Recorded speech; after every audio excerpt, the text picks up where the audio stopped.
L'histoire d'Esther est l'une des plus connues de la Bible. Il est difficile de trouver quelqu'un qui ne sait pas qui était Esther. Après tout, l'histoire du jeune juif orphelin qui a vécu en Perse et est devenue étonnamment une femme de l'empereur le plus puissant du monde à l'époque, en fait, retient l'attention de nombreuses personnes. Et pas seulement ça. Esther était une pièce fondamentale dans le plan de livramento que Dieu a accordé à son peuple. Si vous ne savez pas, à l'époque d'Esther, le peuple juif était menacé de fortes menaces, à risque d'être complètement détruit. Alors, comment tout cela s'est-il produit? Comment un jeune commun d'origine juive est-il monté au poste de reine de Perse et est devenu un protagoniste de l'une des histoires les plus appréciées de la Bible? Quelle est l'importance d'Esther dans le conte biblique? Pourquoi n'est-il pas mentionné dans une autre source historique de la période perse au-delà de la Bible? Dans cette vidéo, vous saurez l'histoire vraie d'Esther et ce que nous pouvons apprendre d'elle. Comprendre l'histoire d'Esther, nous devons d'abord comprendre le contexte historique dans lequel il s'est produit. Lorsque Jérusalem a été conquise par le roi Nabuchodonosor II, de nombreux citoyens du royaume de Juda ont été exilés dans d'autres parties de l'empire néo-babylite. Parmi ceux-ci, il y avait un ancêtre d'Esther qui avait été pris en tant que prisonnier à Babylone avec Joachim, le roi de Juda, mais quelque temps plus tard, Babylone est également tombée avant la peur offensive qui a établi le vaste empire adénide. Les Perses avaient des dirigeants emblématiques tels que Kiro le Grand, son petit-fils Darius I et son grand-petit-fils Dierce I, identifiés dans la Bible comme Assuero. Le roi Ahasuero a gouverné les Perses entre 486 et 465 avant J.C. Et c'est à cette époque que le jeune Esther aurait vécu. Assuero est décrit par les historiens comme un roi puissant et implacable. À cette époque, la domination persane s'est étendue de l'Inde à l'Éthiopie et, selon le dossier biblique, avait environ 127 provinces. Certains chercheurs estiment qu'à cette époque, l'Empire comptait environ 100 millions d'habitants. Et au moins 3 millions seraient des Juifs. L'histoire d'Esther a eu lieu à Suzane, l'une des 3 capitales de l'Empire perse, qui a servi de centre administratif et résidentiel. Cette ville a également été la résidence royale d'hiver, où Assuero avait un luxueux palais. L'histoire commence par dire que le roi Ahasuero a réuni tous ses nobles, officiers, chefs militaires et princes des provinces de Perse, et pendant 180 jours, il a montré l'énorme richesse de son royaume et la splendeur de la gloire de sa majesté. Il a ensuite promu un grand banquet de 7 jours pour tous les habitants de Suzane. Ces banquets étaient une expression du pouvoir et de la richesse, projetant la grandeur de l'Empire. De nombreux chercheurs suggèrent que cet événement avait à voir avec la réunion convoquée par Assuero dans sa 3e année de règne pour discuter de ses campagnes militaires en Grèce. Dans tous les cas, la Bible rapporte que si le roi Ahasuero a offert un banquet à ses princes et officiers, sa femme, la reine Vashti, a offert un banquet aux femmes de la maison royale. À un moment donné, le roi Ahasuero a ordonné Vashti, lui ordonnant de pénétrer sa présence, en utilisant la couronne royale afin que tout le monde puisse admirer sa beauté. La reine, cependant, a refusé de réaliser un tel ordre, car ce ordre impliquait probablement dans une situation déshonorante pour elle. Avec le refus de la reine Vashti, elle l'a expulsé de son poste plus tard lorsque l'indignation d'Ahasuero était déjà passée, et peut-être qu'il lui avait manqué. Ses conseillers ont suggéré de convoquer la Vierge, de bonne fille dans son royaume de choisir d'eux votre nouvelle reine. L'une de ces jeunes vierges était une orpheline juive nommée Hadassa, un nom d'origine hébraïque signifiant myrta, un type d'arbuste.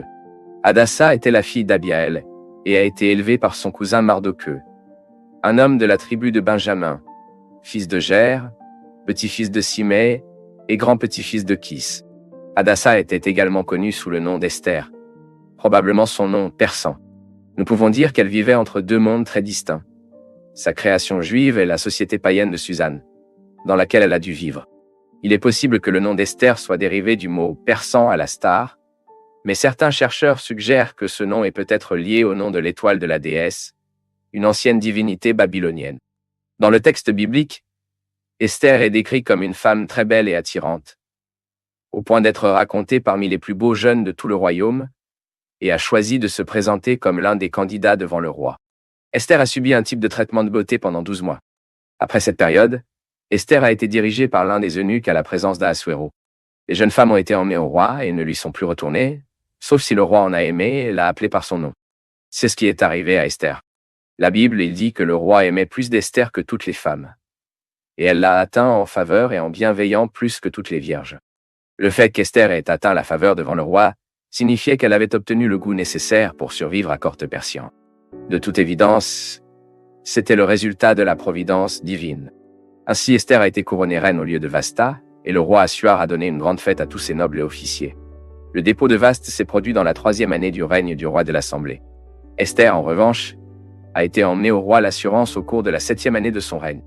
Cela suggère qu'environ 4 ans se sont écoulés entre le dépôt de Vaste et le choix d'Esther en tant que reine. Pendant ce temps, la divine providence était certainement en action pour préparer Esther à son rôle crucial dans l'histoire du peuple juif. Déjà à côté d'Assuero, Esther a aidé à démanteler une conspiration découverte par son cousin Mardochée, qu'elle voulait pour la fin de la vie du roi de Perse.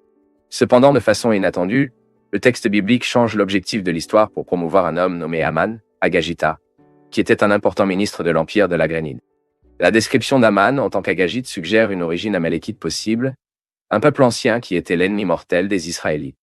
L'écrivain biblique enregistre qu'Aman a été promu par le roi Ahasuéro à une position de grande puissance et d'autorité, par-dessus tous les autres princes de Perse. Ensuite, tous les serviteurs du royaume, porte du palais, ont reçu l'ordre de s'incliner et de révérence à Aman, ce qui comprenait le cousin de la reine Esther. Cependant, Mardochée a refusé de s'incliner ou de rendre hommage à Aman. Ce refus a été perçu comme un grand manque de respect et une fierté d'Aman profondément blessée.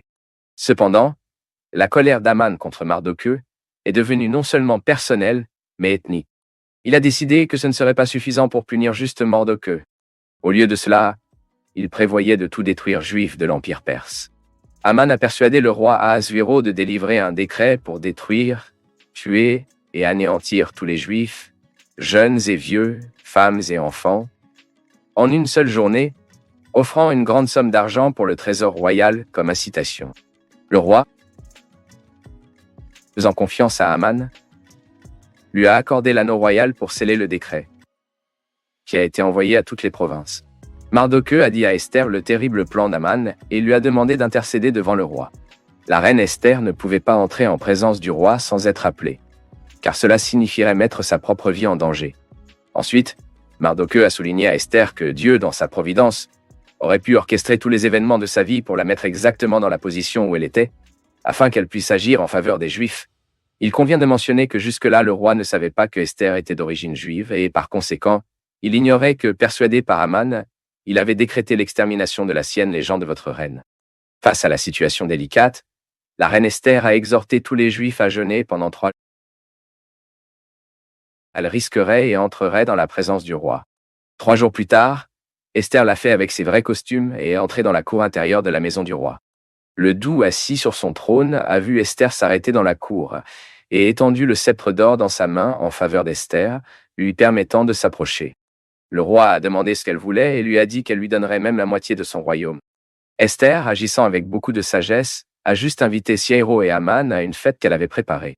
Puis, au moment du banquet, Esther a demandé au roi la permission de préparer une deuxième fête le lendemain pour lui et Aman. Aman est allé chez lui pour se vanter de ses amis et de sa famille et pour le prestige qu'il avait accompli dans l'Empire. Cependant, sa haine contre Mardochée et le peuple juif était encore plus forte que jamais. Et leurs familles, ils ont donné l'idée de préparer une grande potence à Mardochée. Cette nuit-là, quelque chose de providentiel s'est produit.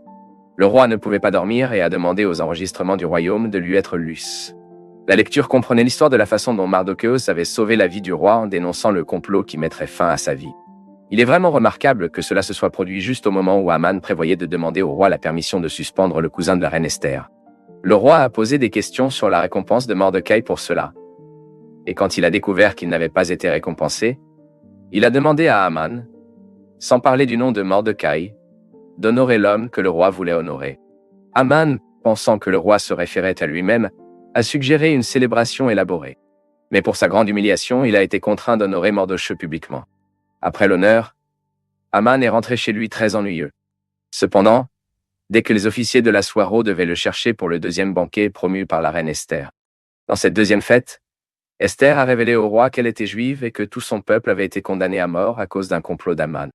Le roi était très furieux et a quitté le banquet, allant au jardin du palais. Aman, sachant que la situation avait été extrêmement compliquée pour lui, a décidé de rester là pour plaider avec sa propre reine de vie Esther. Mais lorsque le roi est retourné dans la maison du banquet, il a trouvé Aman allongé sur le canapé d'Esther. C'était une violation du protocole irréversible.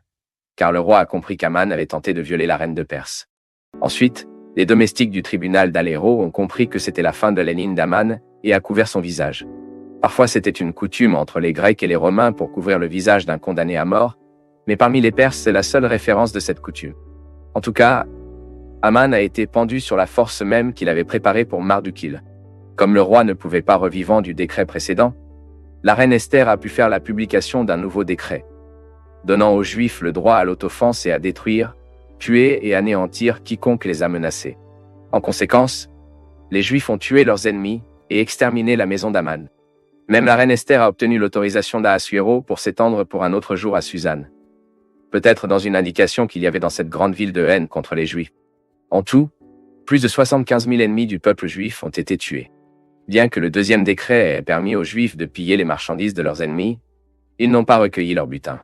Peut-être ici que cela peut être considéré comme un contraste avec l'épisode dans lequel le butin d'Amalekite a été pris à l'époque de Saül, un fait qui a conduit à la ruine du premier roi d'Israël. Et c'est précisément dans le contexte de l'histoire d'Esther que la fête de Pourim est devenue célébrée parmi les Juifs par la délivrance que expérimentait. Le peuple d'Alliance avait survécu à un décret irrévocable de décès. Au fil du temps, il est vrai que de nombreux critiques ont contesté l'historicité de la reine Esther, en particulier pour son absence dans d'autres sources historiques autres que la Bible hébraïque. De nombreux théologiens ont même eu du mal à accepter la canonicité du livre qui enregistre l'histoire d'Esther. Cependant, certains détails sur la vie de la cour perse de Suzanne et les offensives de Xerxes contre les Grecs semblent très bien s'harmoniser avec le scénario proposé comme contexte du livre d'Esther.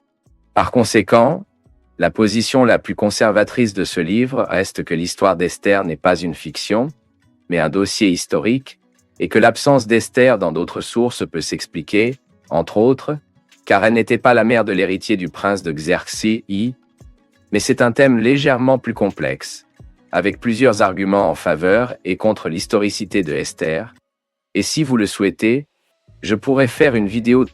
Donc, si vous êtes curieux à ce sujet, écrivez ici dans les commentaires, mais surtout, comprendre que l'histoire d'Esther nous amène certainement à réfléchir sur la souveraineté de Dieu pour atteindre ses desseins. Même lorsque sa main nous semble invisible. Non, le livre d'Esther ne mentionne pas directement Dieu. Aucun grand miracle n'est cité dans ce livre. Cependant, la providence divine était clairement présente et dirigeait chaque détail de l'histoire, même à travers des événements qui, aux yeux humains, semblaient ordinaires ou aléatoires. Parfois, nous regardons notre propre vie et ne voyons rien de spécial, rien d'extraordinaire.